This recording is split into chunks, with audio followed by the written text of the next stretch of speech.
உயிரை காப்பாற்றிக் கொள்ள புறமுதுகிட்டு ஓடிய நீ கண்ணன் நடத்தும் தேரில் நிற்கும் பார்த்தனையால் என்ன செய்ய முடியும்?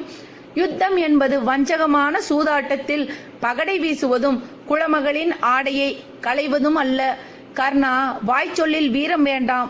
போர் புரிந்து அர்ஜுனனை வெல்லப்பார் அல்லது யுத்தகலத்தை விட்டு வெளியேறு என்று சல்லியனின் பேச்சு கர்ணனை நிலைகுலையச் செய்தது.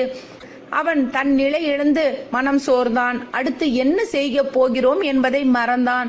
பரசுராமரிடம் கற்ற அஸ்திரத்தை நினைவு கொண்டு வர முடியாமல் நின்றான். நினைத்து நினைத்து பார்த்தான், நினைவுக்கு வரவில்லை. இறுதியாக சல்லியன் நடத்திய தேர் கூட ஓட மறுத்தது. சக்கரம் மண்ணில் புதையுண்டது. கர்ணன் அனைத்து முயற்சிகளும் தோல்வியுற்றன. காண்டீபம் பொழிந்த பானங்கள் அவன் உயிரை குடித்தது. மனோதத்துவ விதிப்படி ஒருவன் சுமாராக செய்யும் செயலை ஊக்கப்படுத்தினாலே அவன் அந்த செயலை முன்னிலும் சிறப்பு